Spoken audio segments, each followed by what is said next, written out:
Welcome, Shadow Mob. I keep forgetting I put it on portrait mode, landscape, whatever the term for that is. So we're in a new apartment and don't have too much furniture, so I'm on the floor. I'll show you guys my little altar setup before we begin the video. So I got me this is a scarf from Rage Apparel. I got my incense holder over there, incense burning, crystals, oils.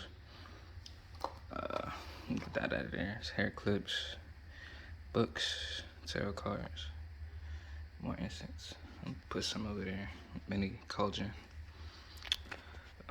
Enough for that. I'm pretty sure y'all didn't come to this video for that. So I have written some stuff down. This video is actually about 10 types of witches and a little bit about these witches, these types of witches.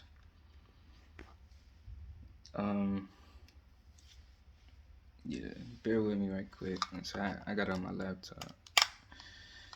You know how that goes, right? Oh yeah, I got these rings from Amazon, by the way. $50 each. In case anybody wants to yeah. It's onyx, tiger eye, and sapphire. This gold right here, sapphire gem. I'm back on topic. The first type of witch is a solidarity witch.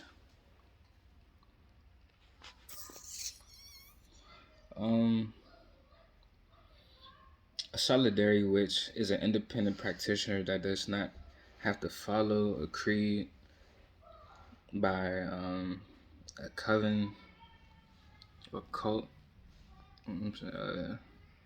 situation to where a practice has to be organized.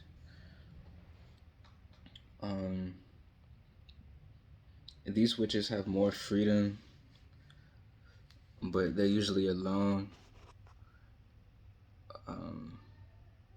in their life and in practice,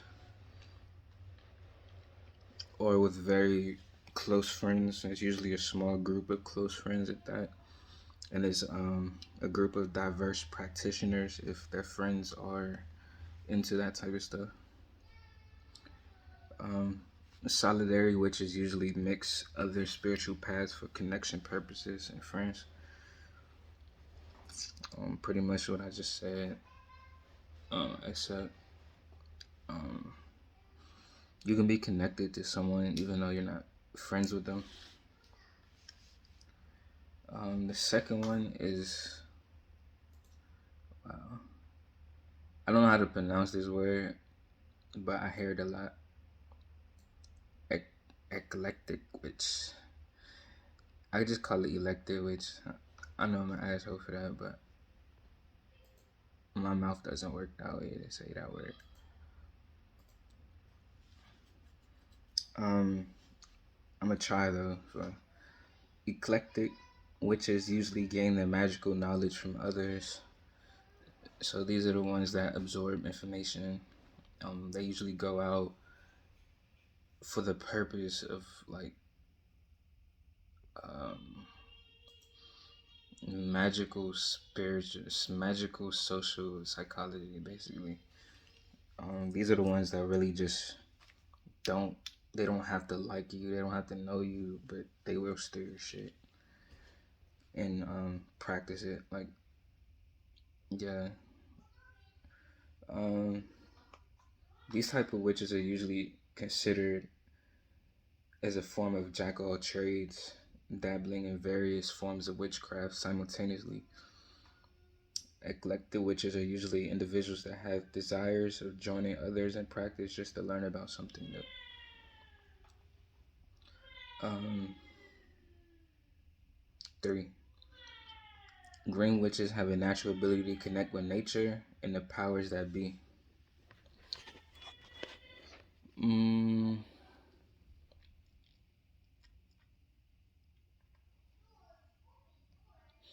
these witches are usually the ones that promote to other witches to grow herbs and start gardens. Um, Stuff like that, like veganism, vegetarian, whatever. Just anything that has to do with natural phenomena and circumstances and situations. Usually, green witches practice candle magic as well. They practice it really heavily for some reason. Green witches can go to nature to heal or to feel at peace realistically outside of what others told them what healing was. Um, then 4, a kitchen witch is usually a matured green witch or a witch that practice something else and can no longer practice how they used to. So, like basically from a teenager to a grown person, adult. Um, I'm pretty sure at this point a green witch has mastery over like gardening or farming or growing their favorite herbs. So now they just want to use it and make something constantly. you know, so this is the one that's like a transformation, or upgrade, or level up in a sense, or just completely augmented. Um, Kitchen witches usually have a big family or a big support group, a social circle. Um, and these friends or social circles usually attend like meetings and functions and stuff like that at the kitchen witch's house. Um, I want to say they're like outroverts, but not really. These are the ones that are um,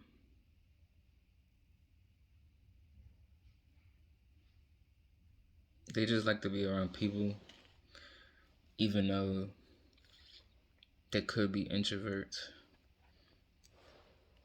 if that makes sense. It's like outroverted introvert. It's like a suicide mission in a sense. And when they get invited to like their friend's house, when the kitchen witch get invited to their friend's house, they usually go to the bathroom or they go to the kitchen. And when they come over, they usually sharing recipes or cooking for you or enjoying what you have cooked for them. And they're usually judging when they consume something by somebody else. They usually judge it. That's if they eat or consume something from somebody else. A lot of them don't like to eat or drink or any of that shit if they don't make it themselves. Which I don't blame them at all. Um, a lot of a lot of grain and kitchen witches like to drink alcoholic beverages. But you know why. Number 5 is crystal witch. These are witches who primarily use crystals. Um, they call them crystal witches. These witches burn incense and usually always smell good. Got my incense, but I'm not a witch anymore. Um, these individuals have a tendency to talk to themselves while holding certain crystals in order to program them. I also have my crystals. I guess you see where I started from. Um, The world sees these type of witches as the crazy people, as they are extremely intuitive.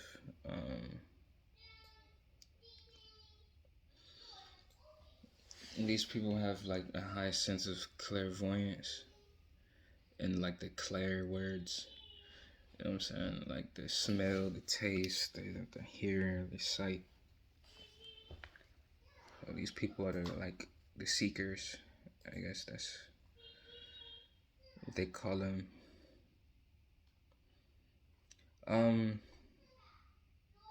Number 6, storm witches. These sons of witches or daughters of witches are individuals who love the sky as a concept, as a whole being. You know what I'm saying? If you look at the sky, it's like a thing rather than just being there.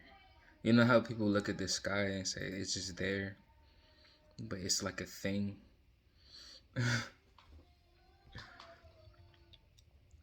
The powers that be are dabbled with by storm witches to change the vibration of the planet during, after, during and after it rains. Storm witches usually listen to soft, positive types of music unless they are starting something negative. We already know what starting something negative means, especially when it comes to like a storm witch. And it's usually not ever good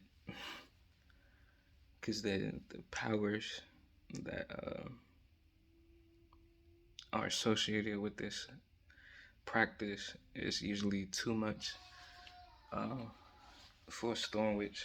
So when it's not raining, stuff like that, they get depressed, and they usually got to deal with it through like headphones or like some type of singing bowl like that. You know what I'm saying? To try and increase their vibration when it's not raining. If they're really like in tune with their practice, these witches are really in tune with that. You know what I'm saying? So they kind of embody that to where anything outside of that, they're not in a right element. You know what I'm saying? There's not too many hybrids in these type of things. That's for like solidarity, and eclectic witches have more versatility when it comes to hybridization or chimerism, whichever word is correct in the witchcraft sense. Alright, I think number 7 is next. Like, this is why usually I write it down because I get lost.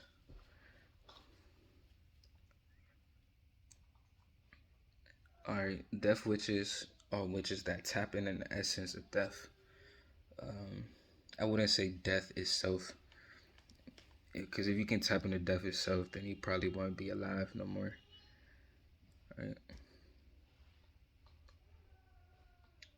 These witches have a heightened sense of birth and expiration, but because of this, they have really bad anxiety issues that seem to never be able to ease without the use of controlled substances.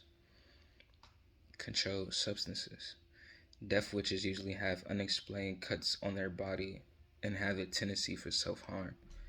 Many death witches become vessels for spirits if they cannot ground themselves properly. This means that many things a death witch says comes from a spiritual place, but it sounds and seems like they came up with that idea by themselves, to where they stop listening to the words that comes out of their own mouth. You know, like when you have like a manager at work or something like that, you have a loudspeaker, say for example like a grocery store, and the manager comes over to like your register or whatever and get on the loudspeaker. That's your loudspeaker, you know what I'm saying? That's your mouth, but someone's speaking through your mouth, so you got to listen to what comes out of your own mouth. You gotta listen to your words because those aren't really your words. To really know your words, you gotta know yourself. You really have to be knowing yourself.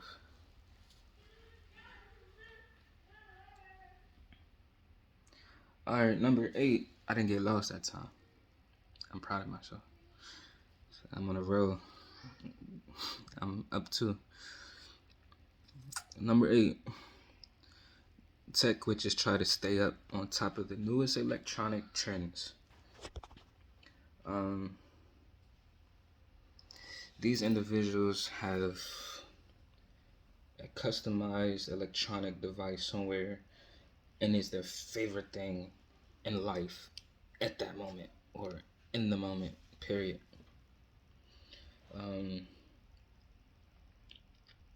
Tech witches tend to have a digital book of shadows and grimoire and many bookmark folders.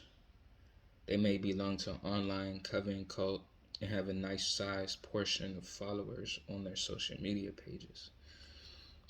If they are social witch. I know a lot of witches, a lot of tech witches are like Aquarius and stuff like that, so where they are introverted but are outroverted on social media and stuff like that. It's just in person, it's really draining. Or even, you know what I'm saying, like talking to the wrong people online is really draining as well. So I can't really say that.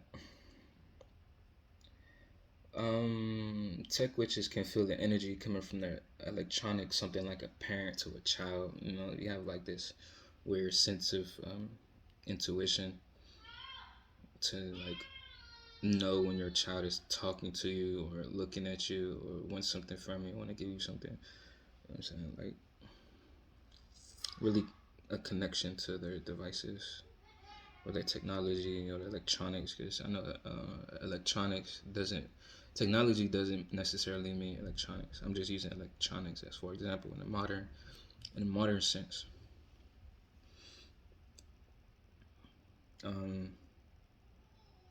Most times than none, if you are not a tech witch, touching a tech witch's electronics will cause it to malfunction for you. Okay, you know how like as soon as you touch this person's cell phone, it starts glitching or it lags really fucking bad or it does some crazy stuff like that. Yeah, that's what I mean when I say stuff like malfunctions when you touch it. It doesn't belong in your hands, so it's not gonna work for you. It's stuff like that. Number 9, 3 up. Rain witches collect water for spells. They check the weather regularly for no reason at all. It's like a habit or addiction. They have jars of rainwater set out for each light phase of the day. A lot of the rain witches see mold. They see the mold. Things turn moldy. These witches have a tendency to create their own alcohols or bartend or something of the sorts. Rain witches utilize rain to heal and find peace of mind by usually standing in the rain as it pours or watching it as it rains, watching the rain fall from the sky. Alright, last but never the least, ceremonial witches. Up 1. I think that's 4 now. So I'm almost going half and half of remembering. I haven't got lost this whole video besides nothing but 6 times.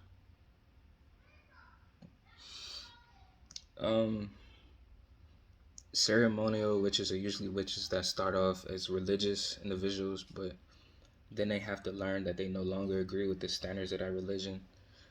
So they usually seek out alternate ways of spiritual uh, experiences or enlightenment or upliftment. So witchcraft is highly popular, like Christianity. So they usually stumble across witchcraft after they leave, like Christianity or whatever religion they follow. I don't want to say Wiccan because a lot of Wiccans don't practice witchcraft until they stop being Wiccan. That's crazy, right? Never. But anyway, ceremonial witches have a tendency to believe in higher powers, gods, and goddesses. These are usually the witches being displayed on older TV shows such as Charmed. These types of witches have to go through a process before they can cast spells or manifest. Ceremonial witches are usually the first ones to start or join a coven. These are the 10 types of witches that I wanted to introduce to the world in case you haven't already known, you know. But yeah, in case you ever think you're one of the witches that I mentioned, go ahead and drop what you think you are in my comment section. Don't forget to like, comment, subscribe, share for somebody else to get to know themselves, you know, and get to know the world and um, have an opportunity to dive into the culture and the craft. You know, a lot of people are scared to actually make a commitment because they don't have enough information. So maybe this video helps someone. You know, yeah. I appreciate you guys for watching. You didn't have to, but you did, and I love you. And I care about you. See you later, Shadow Mob. Stay tuned.